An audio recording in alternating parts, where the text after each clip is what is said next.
हिंदी साहित्य के इतिहास में भक्तिकाल के कुछ प्रमुख प्रश्न जो कि विगत परीक्षाओं में पूछे जा चुके हैं।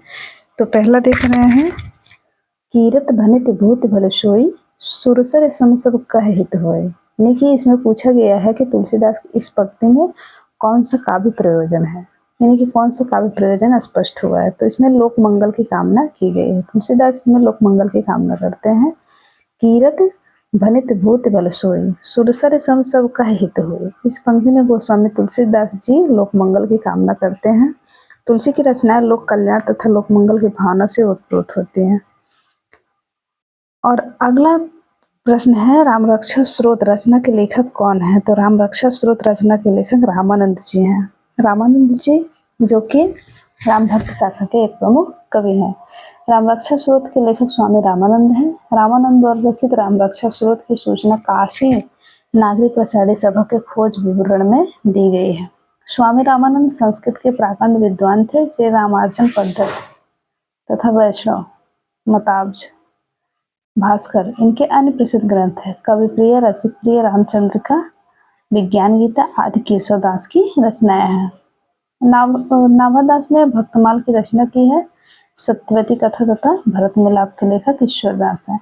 तो इसमें कुछ रचनाएं का वर्णन किया गया है, जैसे कविप्रिय, रसिकप्रिय, रामचंद्रिका, ये केशवदास की रचना है। विज्ञान गीता, जबकि नाभादास ने भक्तमाल की रचना की है। सत्यवती कथा, भरत मिलाप ईश्वरदास की रचना है। रूपकों का बादशाह किसे कहा जाता है। तो रूपकों का बादशाह कहा जाता है तुलसीदास को।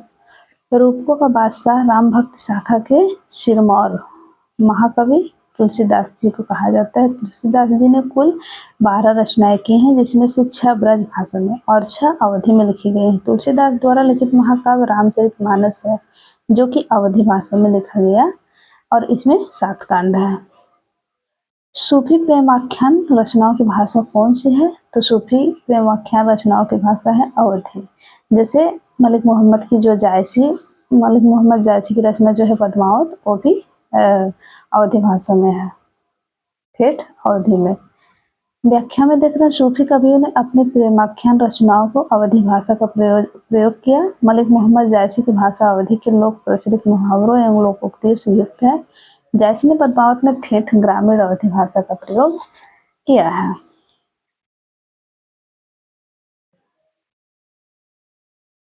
और निम्न में से कौन विट्ठलनाथ के शिष्य था, यानी कि इसमें पूछा गया कि विट्ठलनाथ के शिष्य कौन थे।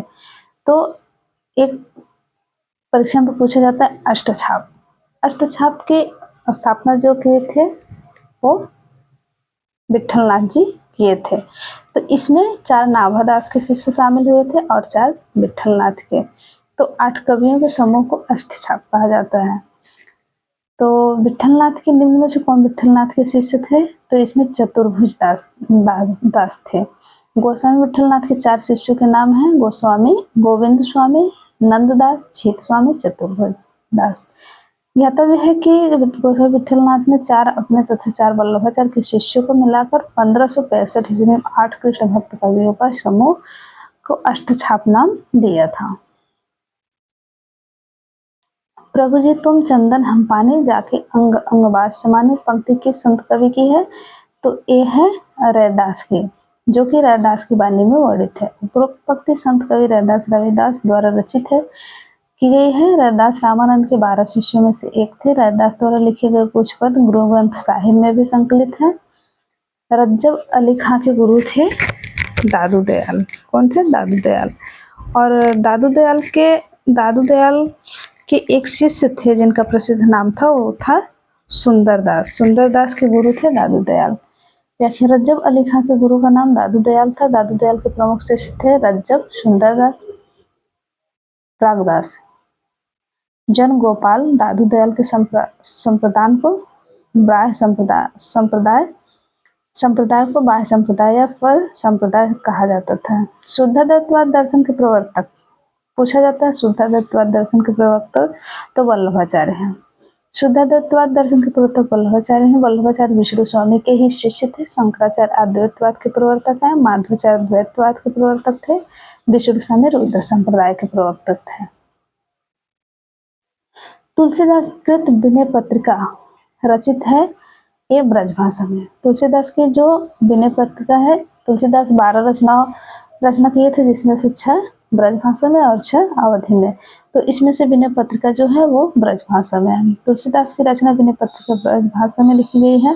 इस ग्रंथ में 279 पद हैं। यह रचना काव्य ग्रंथ है। इस रचना का प्रधान रस है भक्ति रस। भक्ति काल को हिंदी काव्य का स्वर्ण युग सर्वप्रथम किसने कहा था? तो ये ग्रियर्सन ने कहा था। किसने? ग्रियर्सन ने। तो आज हम लोग पढ़े भक्ति काल से कुछ महत्वपूर्ण संबंधित प्रश्न जो कि विगत परीक्षाओं में पूछे जा चुके हैं। और ये व्याख्यात्मक हल प्रश्न पत्र था, जिससे कि एक प्रश्न से कई प्रश्न का निर्माण हो सकता है।